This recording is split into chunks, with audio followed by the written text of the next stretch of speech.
Hi, I wanted to go over with you guys how to use Pear Deck, and I figured we could go ahead and start with the main home screen. So this is peardeck.com, and I've already signed in. There is a free edition, and that offers many great tools that you can use to enhance your presentation and make it engaging for students, and also get feedback from students. In the premium edition, it does afford you some extra tools, a few of which are post-session takeaway reviews. You can send those to your students in the form of a doc through Google, of course, and it gives the students a rundown of what the presentation was about. So those are great for giving students notes, and if anybody is absent when you do a presentation, it's a great way to give them a sum up of everything that was covered. You get unlimited Google presentations, PDFs, and Pear Deck imports. So what I did for the presentation you saw in the demo was I took an already presentation that I was already using, imported into Pear Deck, and then was able to add in the slides, the interactive slides that I wanted students to use.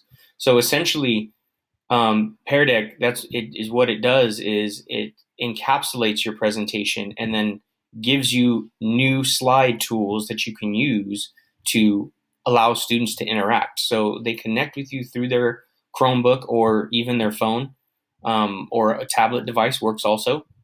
And from there, they can look at their own slides, look up the presentation and see what's being presented, what they're typing in, what they're responding, and what other students are responding. But it doesn't tell you on the projector side of things, it doesn't show who's typing what.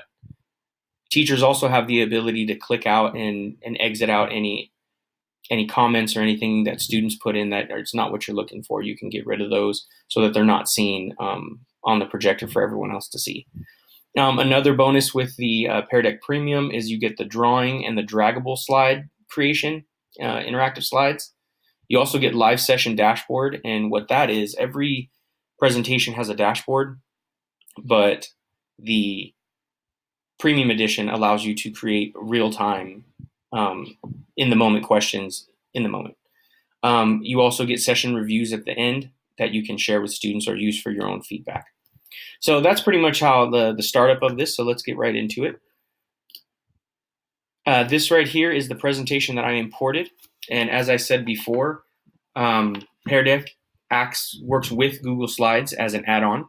So you click on add-ons, and then you go here to Pear Deck, and then from there you can open up the menu to the right over here. So from here, you click the slide after which you want your interactive slide to go. So what I mean is on the sidebar here is your library, and you have beginning, during, and end of lesson add-ons. So we can add on a drawing slide, and we'll make this a accessing prior knowledge slide. So as you can see here, it says draw or type two things you already know about the topic.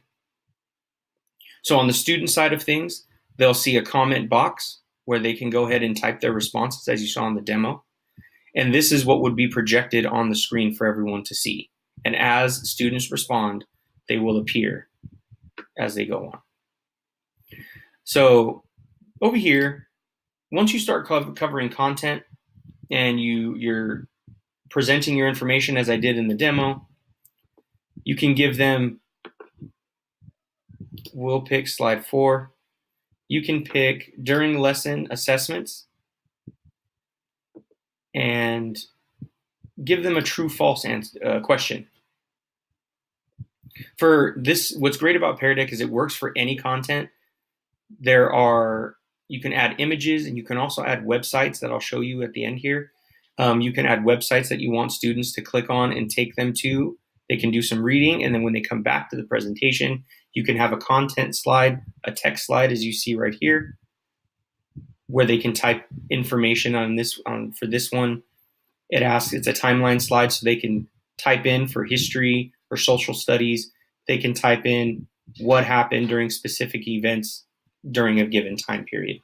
So as you see here, I went ahead and put in a true-false statement. Now you can change the text that is visible here and write your own true false, and students will drag and drop a dot to which side they think the answer is. So as you move on, a great interaction from this point as we go through the different types of energy, following right before you get to Newton's laws, this might be a good time to go over to your menu and include an in-slide interaction where maybe you check for understanding using an agree or disagree slide. And that would pop up right beneath the slide I selected. Now you could have this statement be anything that you've covered prior to the different types of energy, kinetic energy, potential energy, or what energy is. And you can give them a phrase and then have them note if they agree or disagree. What's nice about this is students will readily see what other students are answering as well. So it does provide those shy students, maybe the ones that don't interact as much, an opportunity to maybe see what others are doing and kind of follow along and gain that understanding through this class communicative effort. And at the end here, after you've covered all of Newton's laws, you could embed a final slide at the end of the lesson where students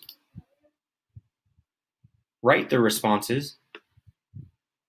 And I'm adding a text slide here. So in 1 minute, write the most important thing from today's lesson.